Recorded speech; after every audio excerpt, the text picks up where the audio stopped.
Oh, hi. We're recording. Okay, guys, I can't be here today, so you're going to watch this silly video of me showing you how to use the E on your calculator. So first things first, before you start, you need something to write with. You need a calculator like this one, not your cell phone. And that's it. So I have a feeling you all still need to go get a calculator like this one, not this one.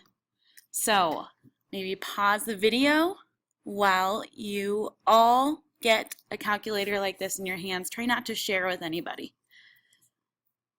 Okay, pause me. Okay, hopefully you all have a calculator ready to go. You also need a piece of paper. Maybe I should have said that earlier. Or maybe I'll make you a note sheet. Okay.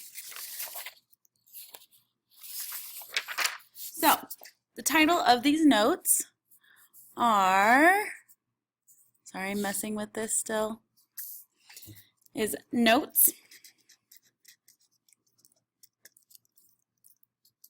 Big Numbers,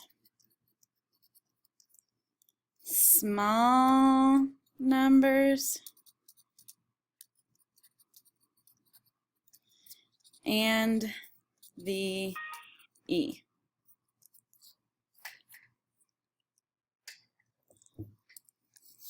You don't have to take up as much space as I did. Okay, we're just going to start with an example. What if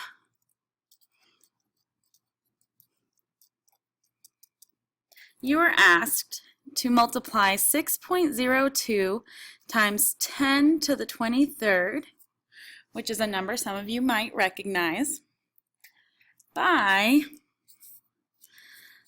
11.12 times 10 to the 12th. Notice it doesn't actually say multiply, but if you have two numbers in parentheses next to each other, that usually means multiply.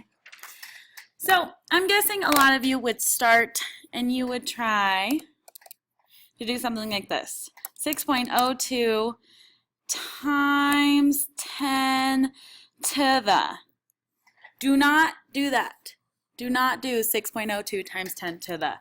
Then you're going to do 23, blah, blah, blah. It's going to get confused. Do not try to type this into your calculator. It will maybe work sometimes, but if you want to get the answer correct every time, you need to learn to use the E, to love the E, to never forget about the E. You will notice I'm obsessed with the E, and I can tell when you're not using the E. What is the E? Well, let's find out. The E lives right here.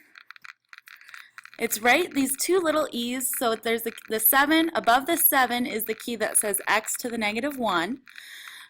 The double E lives on that key, so to select it, I have to press second E, like a shift E, second E. And now you'll notice on my screen a little E pops up. E is going to replace E equals times 10 to the. So, in your calculator, when you put the E in there, the double E's replace the times 10 to the. So, if I want to type in 6.02 times 10 to the 23rd in my calculator, instead, I'm going to put this in my calculator, in my window. This is my calculator window. It's going to look like this. 6.02 E23. So to actually do this, which you should do with me now on your calculator, it's going to be let me make sure you can see the screen. 6.02, 6.02, second E23. 6.02, second E23. That took care of the times 10 to the feature. And now back to our original problem, we wanted to multiply it by 11.12 times 10 to the 12th. So I'm going to just do times 11.12, and I'm not going to type in times 10 to the, I'm just going to do second E 12.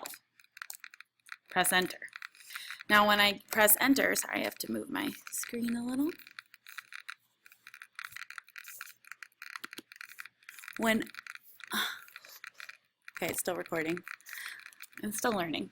Okay, when I press enter, I get this number 6.69424, and then there's a little times 10, 36. Do not ignore this side of your calculator. You really want this. Because if you just write 6.69424, that's not the right answer at all. That's way off of the correct answer.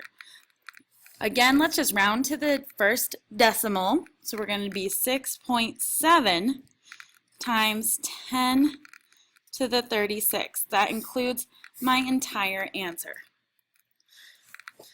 Okay. Let's just do a couple more example problems. This is going to be example 2. What if we had, something, let's just do a division and then we'll do a combo.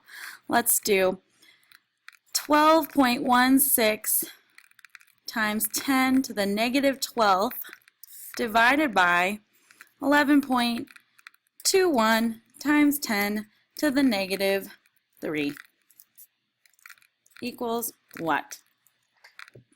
Again, use the E, people. Press clear, clear everything out. I'm just going to replace this times 10 to the with the E, and then I'm going to need to worry about these negatives this time.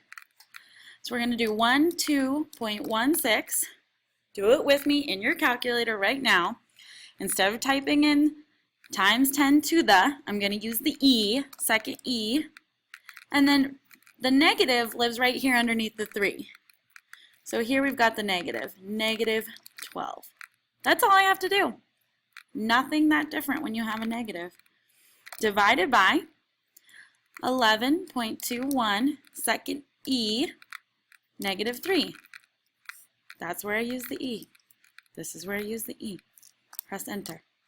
Oh, I get a really big weird number. I don't want to write all those zeros. It's 0.000000001.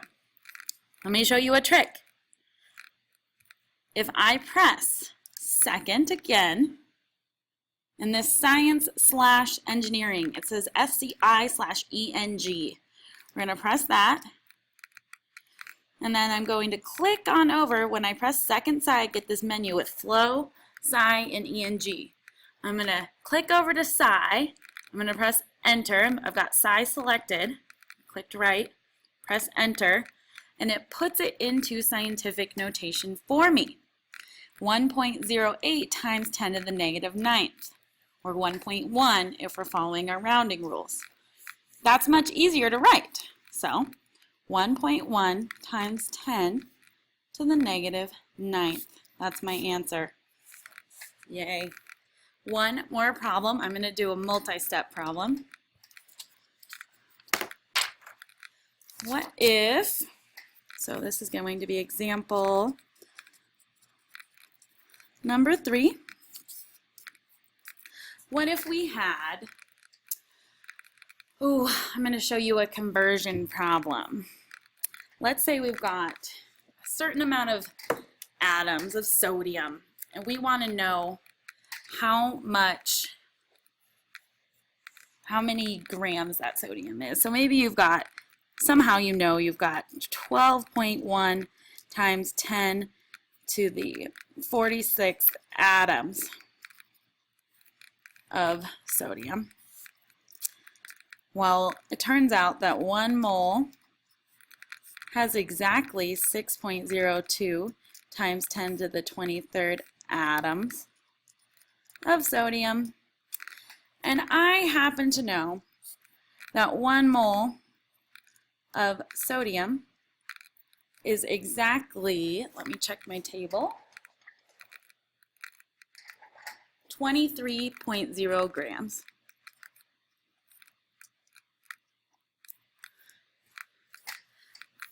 Later on, we'll learn how to do these conversions and set them up on our own.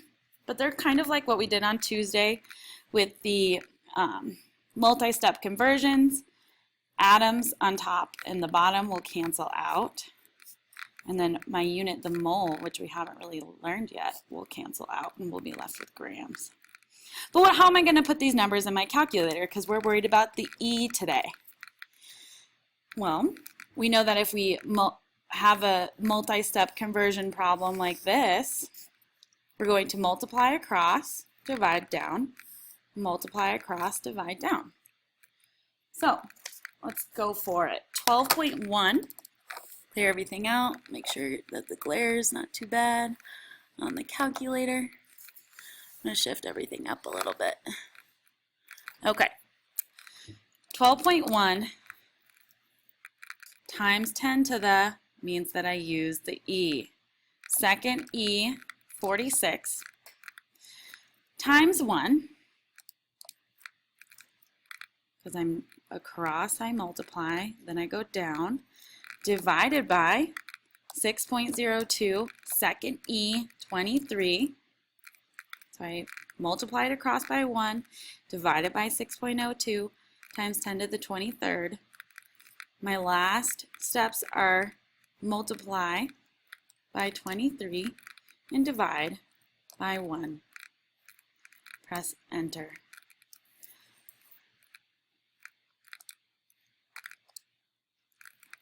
Get 4.6 times 10 to the 24th grams of sodium. 1 second, let me just check something.